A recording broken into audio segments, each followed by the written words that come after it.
கோலி talk Kollywood news. ரஜினியோட sentiment தொடருமா? Super star Rajini villain, குணச்சித்திர நடிகர்ன்றதை தாண்டி ஆக்ஷன் ஹீரோவான பிறகுதான் கேரக்டரோட பெயரை கொண்ட டைட்டில்களை அவரோட படத்துக்கு வச்சாங்க. பில்லா தான் முதல் கேரக்டர் டைட்டில்.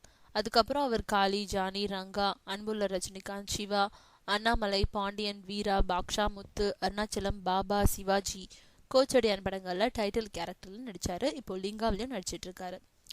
பாபா, கோச்சடியான் தவிர மற்ற எல்லா படங்களுமே வெற்றி படங்கள் தான். பாபா ரஜினியை மந்திர சக்தி உடையவராக காட்டுச்சு.